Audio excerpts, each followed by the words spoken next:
So back to breakfast. We'll assume that Charlotte and Calder just start shooting the shit and talking magic theory. And they can walk in anytime they want. Technically, if we go by, which I'm not, but if we go strictly by 6 seconds around, that was a 1 minute fight. But I see that as more of a 5 to 10 minute fight, given the theatrics and the speechifying involved. So like around when breakfast is over and folks are shuffling off, like you can make your way back in. But I do want to jump back really quick to Echo and Barnabas and who else is there? Hyacinth. Hyacinth, yes. That are at the table. Yeah. Yes. Go ahead. Echo will listen politely to all of the local news about harvests and like what sheep fields are doing. I don't know what, somebody cattle got married. Yeah. Listens to the goings on about the what kind of noble are you again? You're a Marquis? I'm in the general area of Silvery Moon. I don't remember what name of that country. I think you went with Marquis. Whatever. It was like an edgelord, right? That was the I'm a Marquis, yeah. A Marquis, yeah, that's what I thought it was. So listens politely to all the goings on of your area of control, and then Echo almost falls asleep in the plate in front of him and goes, I think I need to go lay down. Unless there's anything else.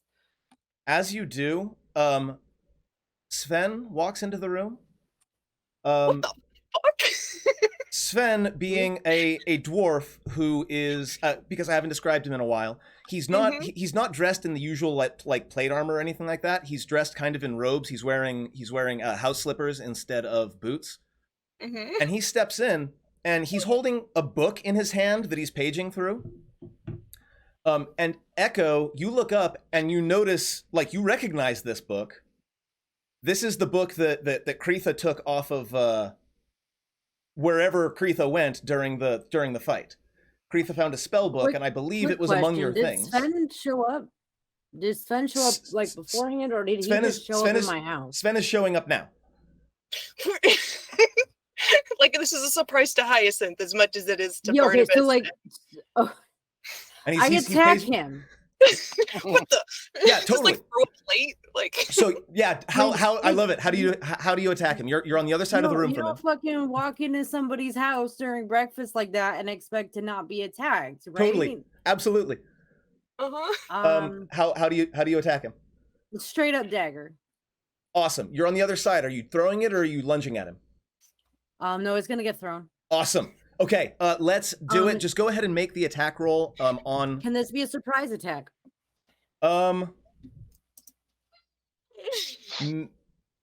He's looking down at a book. He is looking down. I'm going to give him... That's a good point. I'm going to give him a perception check. I don't actually have stats for him at the moment, so I'm just going to go ahead and roll a d20. Okay.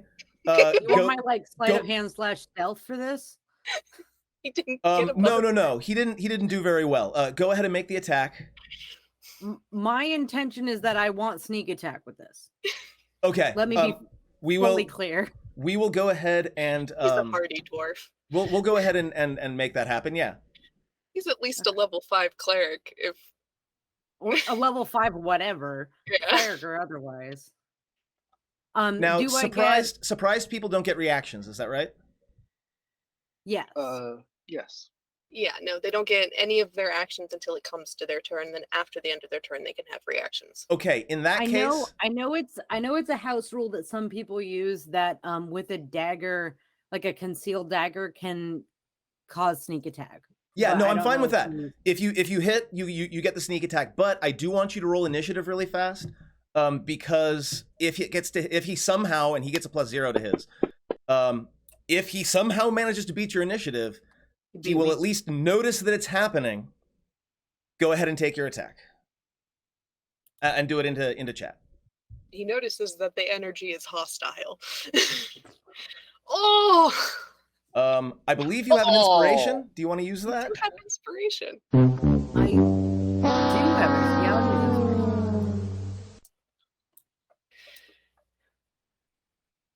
Okay, so you fling the dagger at him. He looks up, looks like utterly baffled for a second, and as the dagger comes at him, he puts a hand up over his face, and an invisible shield appears in front of him.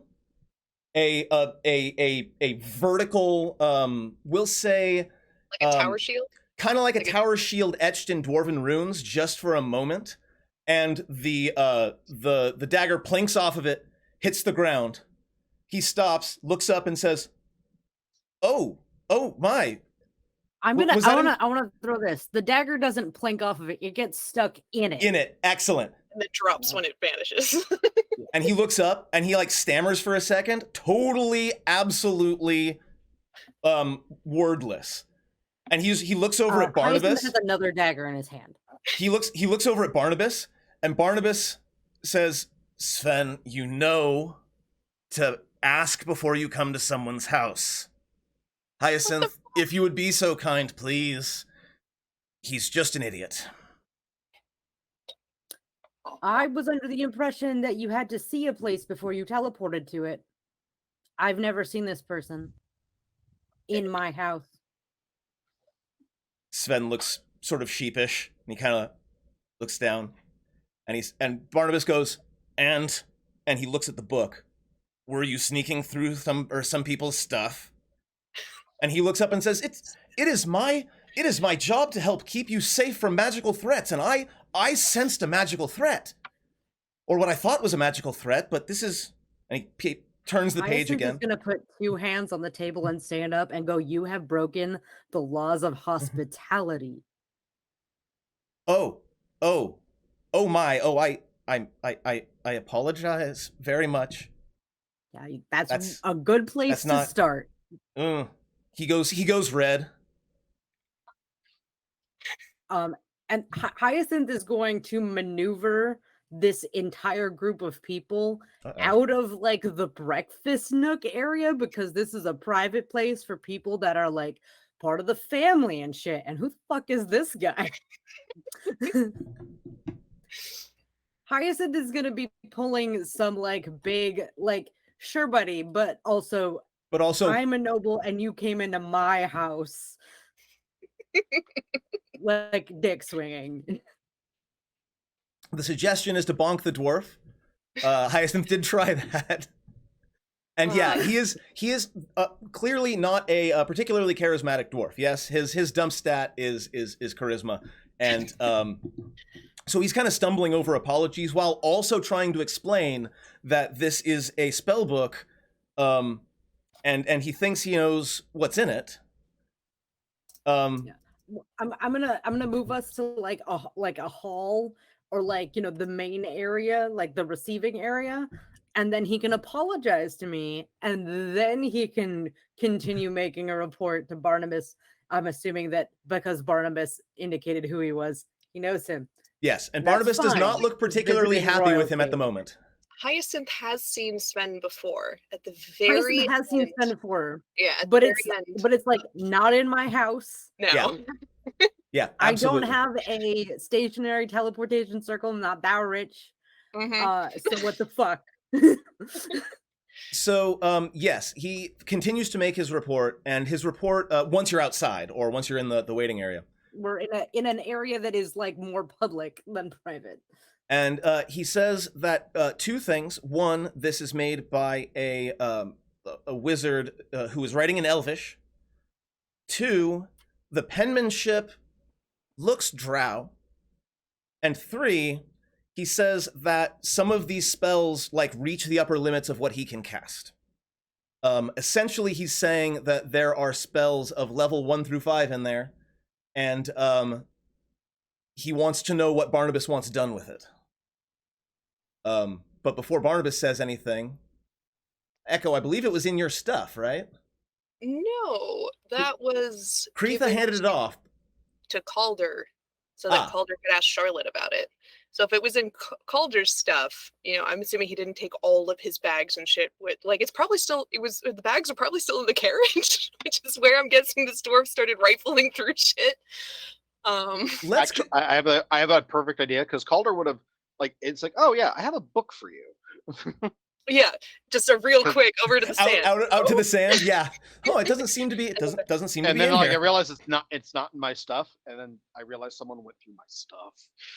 Yeah. So actually, when Sven is giving his apologies and explaining what the book is, in the commotion of Sven showing up and then Hyacinth moving them to this public hall, Echo's not with that group anymore. He just kind of hung back and then moved away in the commotion of moving people and Sven tripping over his words. So yeah, Echo's not in the hall with them.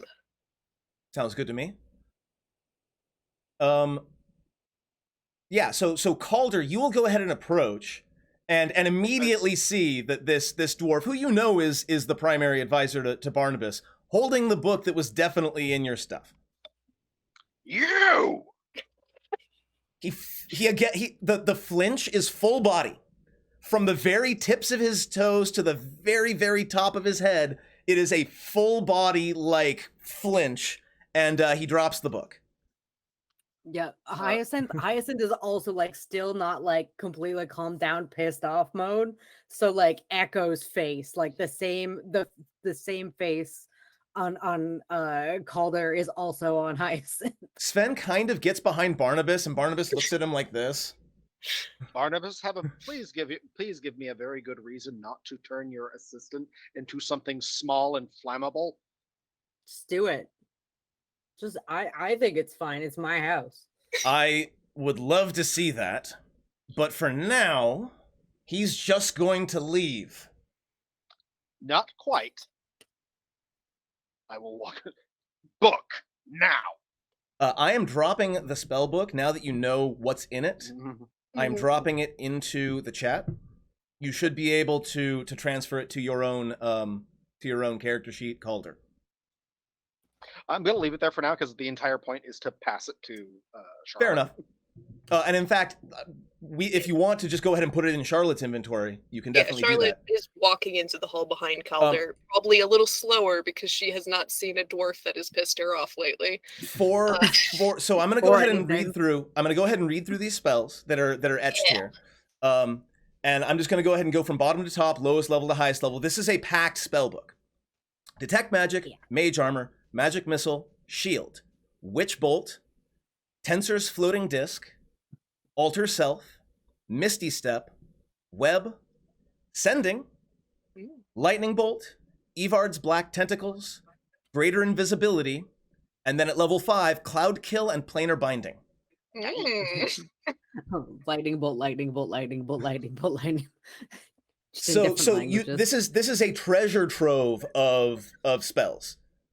Yeah, as soon as like it's handed to Charlotte, like even without casting detect magic or identify, she's like, ooh.